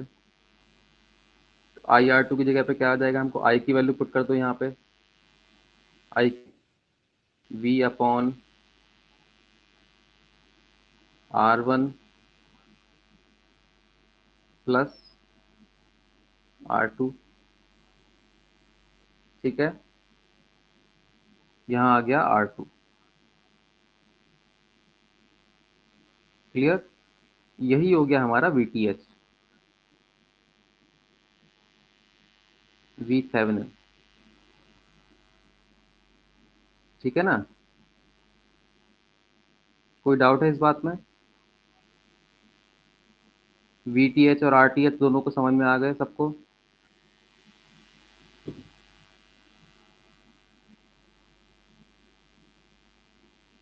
RTH हमने कैसे निकाला? जिस रेजिस्टेंस के अक्रॉस हमें करंट निकालना है उसको हमने ओपन कर दिया, वोल्टेज सोर्स को हटा दिया उसके इंटरनल रेजिस्टेंस से, और हमने टोटल रेजिस्टेंस कैलकुलेट कर लिया, वही हमारा क्या हो गया? RTH। ठीक। थेवेनिन वोल्टेज निकालने के लिए क्या किया? जिस रेजिस्टेंस के क्रॉस हमें करंट निकालना है उस रेजिस्टेंस को हमने ओपन किया, और उस रेजिस्टेंस के अक्रॉस जिसको हमने ओपन किया है वहां पे हमने वोल्टेज ड्रॉप निकाल लिया, क्योंकि हमें करंट निकालना है अल्टीमेटली ए और बी के बीच में। तो यहाँ पे हमने वोल्टेज ड्रॉप निकाल लिया कि ए और बी के बीच में कितना आ रहा है। ठीक है। अब क्योंकि R3 में कोई करंट नहीं था, इसलिए वोल्टेज ड्रॉप वही होगा टोटल जो कि R2 पे होगा, है ना।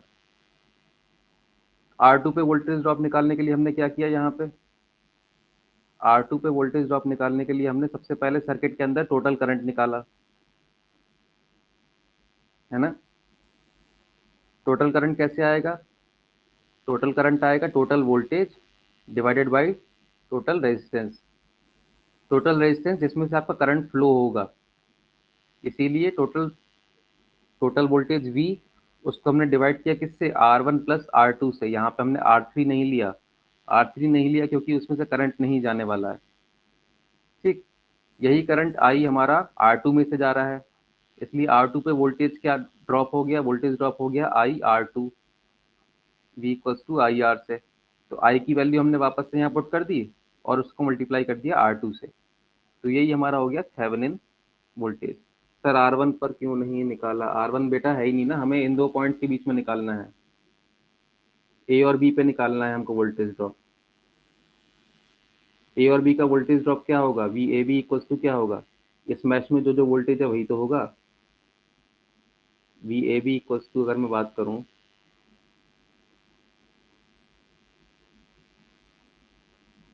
We A B equal to क्या होगा, V R two plus V R three.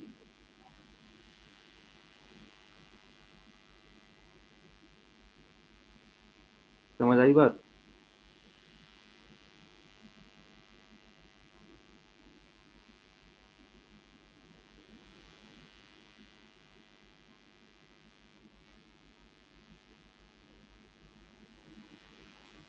यही क्या हो जाएगा, यही हो जाएगा वी टी एच।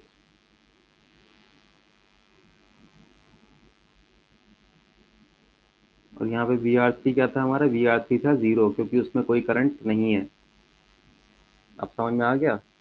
अब हमारे पास दोनों चीजें हैं, हमारे पास वी टी एच भी है, आर टी एच भी है। तो अब हम लोग को जो अपना फाइनल क्वेश्चन था वो हम लोग देख लेते हैं। हमारा जो सर्किट हमने लेके चले थे वो कैसे कन्वर्ट हुआ हम लोग देखते हैं। ठीक, जो जो हमारा क्वेश्चन में जो सर्किट था वो क्या था, वो ये था, एक यहाँ पे वोल्टेज सोर्स,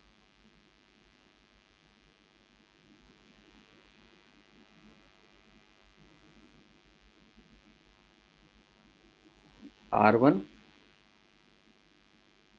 R2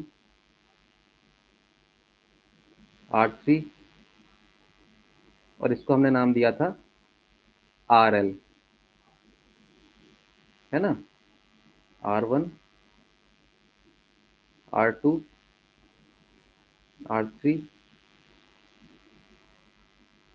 इसको बोला था हमने RL।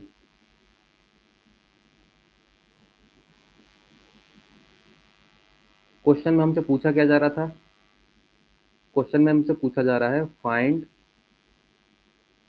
द करंट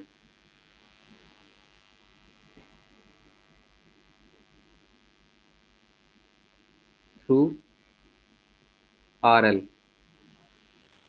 ठीक है, क्वेश्चन हमसे पूछ रहा है कि find the current through RL equal to IL। IL की वैल्यू निकालने के लिए हमसे बोल रहा है क्वेश्चन में।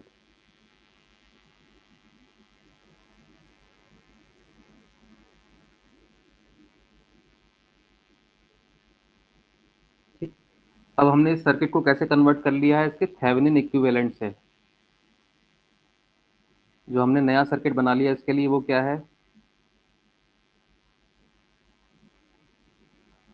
वो सर्किट है हमारा कुछ ऐसा।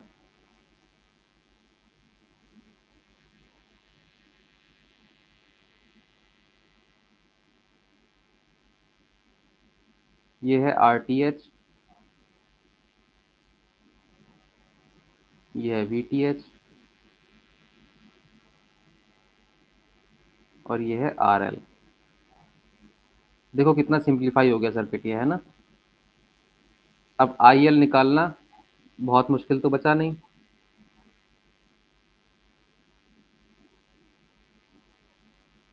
समझ आ गई बात कि ये सब हमने क्यों किया था। आई एल का वैल्यू यहाँ से क्या हो जाएगा, I L equals to total voltage divided by total resistance. I L यहाँ से मिल जाएगा हमें, I L equal to V T H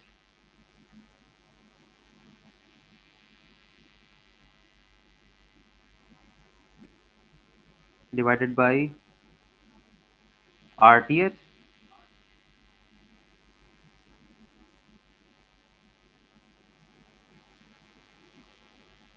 plus R L.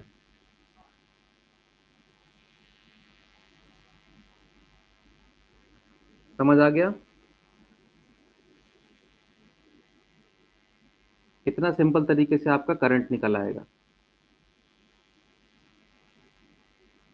और वीटीएच और आरटीएच की वैल्यू हम लोग ऊपर निकाल ही चुके हैं कि क्या है ना। इसलिए हमारा क्वेश्चन काफी आसानी से सॉल्व हो जाएगा। समझ आ गया बेटा?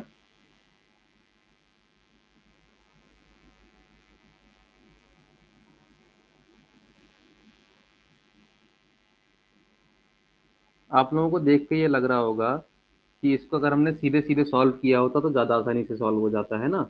ये लग रहा होगा कि हम लोग बहुत लंबा पाथ लेके गए हैं, इतना सब करने की क्या जरूरत थी। लेकिन आप लोग ट्रस्ट करो कि जब आप लोगों को ये यूज करना एकदम से हैंडी हो जाएगा, है ना। जब आप लोगों को वीटीएच आरटीएच ये सब सोचना नहीं पड़ेगा, सर्किट देखते ही जैसे आपको आरटीएच एकदम से समझ में आ जाएगा क्या है, वीटीएच एकदम से समझ में आ जाएगा क्या है। उस टाइम पे आप इसको 30 सेकंड के अंदर इस क्वेश्चन को कर सकते हो। ठीक है, अभी आपको उस चीज़ की प्रैक्टिस करनी पड़ेगी थोड़ी सी। उसके लिए मैं आपको क्वेश्चंस दूंगा आज 2-3 होमवर्क में। उन होमवर्क क्वेश्चंस की आप प्रैक्टिस करना। ठीक। जब उनकी प्रैक्टिस आप लोग कर लोगे तब आपको समझ में आएगा कि इसका यूज कितना अच्छा है। अभी तो आपको लग रहा होगा कि कितना झमेला है, पहले वीटीएच निकालो, फिर आरटीएच निकालो, तब जाके हमारा आईएल निकलेगा। ठीक है। लेकिन एक्चुअली होता क्या है कि आपको वीटीएच और आरटीएच निकालना इतना कॉम्प्लिकेटेड नहीं लगेगा जब आपकी प्रैक्टिस हो जाएगी। अगर आपको किरचॉफ वोल्टेज लॉ लगाना आता है, वोल्टेज डिवीजन लॉ लगाना आता है। यहाँ पे हमने क्या किया, करंट निकालने के लिए ओम्स लॉ लगाया, वी अपॉन आर केवल, है ना। यहाँ पे हमने ओम्स लॉ लगा के वी अपॉन आर निकाल लिया। ठीक। उसके बाद हमें वीटीएस निकालने के लिए केवल क्या करना पड़ा, उस करंट को हमने रेजिस्टेंस से मल्टीप्लाई कर दिया, आई आर टू। तो ये सब आपको मुंह जुबानी करना आना चाहिए। इसके लिए आपको पेन उठाने की जरूरत नहीं होनी चाहिए कायदे में। ठीक। वो कब आता है, वो आता है प्रैक्टिस से, है ना। तो अगर आपकी प्रैक्टिस अच्छी है तो ये जो थेवेनिन थ्योरम है ये बहुत काम की चीज है। ठीक। आप मिनटों में किसी भी क्वेश्चन को सॉल्व कर सकते हो इससे। ठीक। और ये रेजिस्टेंस जो हमने निकाला, इतना टाइम लगा हमें रेजिस्टेंस निकालने में, आरटीएच, इतना टाइम थोड़ी ना लगता है। अगर आपको प्रैक्टिस है तो मैं आपसे बोलूंगा कितना है, आप देखते ही बोल दोगे कि सर इतना होगा, R one parallel R two plus R three. अगर आपकी प्रैक्टिस है तो आप देखते ही बोल दोगे, उसमें जितना टाइम हमें लगा उतना थोड़ी ना लगेगा। बस आपको ये देखना आना चाहिए कि कौन सा पैरेलल में है, कौन सा सीरीज में है ना। और आपको सीरीज और पैरेलल को अलग अलग ऐड कैसे करते हैं वो अच्छे से आना चाहिए। ये सब एक एकदम 11वीं 12वीं वाली बातें हैं। तो अगर आपको ये अच्छे से आता है तो थेवेनिन थ्योरम से आप किसी भी क्वेश्चन को 30 सेकंड 1 मिनट के अंदर कर सकते हो। जबकि जो हमने ऊपर एग्जाम्पल देखा था, उस एग्जाम्पल में हमको क्वेश्चन को करने में कम से कम 3 4 5 मिनट लगेंगे, है ना। अगर आप इस तरीके से जाओगे, ये जो दो इक्वेशंस हमने बनाई थी, इन इक्वेशंस के हिसाब से अगर आप जाओगे तो आपको क्वेश्चन को करने में कम से कम 3 4 मिनट तो लगेंगे ही लगेंगे, क्योंकि I one I two I three को अलग अलग सॉल्व करना है। तब जाके आप बता सकते हो कि आर फोर के अक्रॉस कितना करंट जा रहा है, जो आई टू की वैल्यू अगर आपसे निकालने को बोल दिया जाए। ठीक। तो इसका आपको असली यूज तब समझ में आएगा जब आप इसकी प्रैक्टिस कर लोगे। चलो तो आज इतना ही रखते हैं, बाकी मैं थोड़ा ट्राई करूंगा कि ये प्रॉब्लम कैसे सॉल्व हो सके, जो स्लो होने वाली प्रॉब्लम है। ठीक है। बाकी होमवर्क आप लोग जरूर देखना, मैं अभी आधे घंटे के बाद आपको होमवर्क सेंड करूंगा। उस होमवर्क क्वेश्चंस को आप लोग अच्छे से देखना, सॉल्व करना, जितना भी सोल्यूशन कर पाते हो उसको सेंड जरूर करना। होमवर्क सेक्शन पे आप क्लिक करोगे, जो ऐप का सेक्शन है होमवर्क वाला, वहां पे आप क्लिक करोगे तो आपको क्वेश्चन मिल जाएगा वहां पे। उसी में आपके पास आंसर करने का भी रहेगा, जब आप आंसर कॉपी पे निकाल लोगे तो उस पर क्लिक करना और फोटोज अपलोड कर देना। गलत सही कुछ नहीं है, जो भी आप करो वो अपलोड करना, जिससे आपको पता चलेगा मुझे कि आप गलती कहाँ पे कर रहे हो। ठीक है। चलो, कल मिलते हैं हम लोग 9:30 बजे ही वापस से। चलो।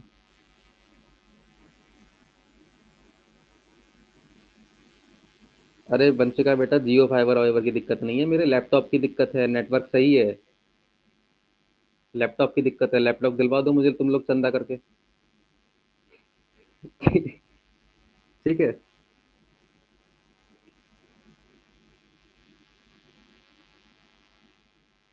लैपटॉप मेरा थोड़ा स्लो है बेटा, थोड़ा काफी पुराना हो गया लैपटॉप, इसलिए लैपटॉप स्लो है। ठीक है। नेटवर्क की दिक्कत नहीं, नेटवर्क बहुत अच्छा है।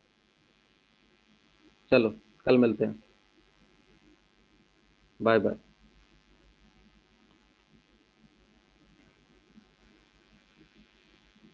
पेपर के बारे में क्या बताना है अंकित बेटा?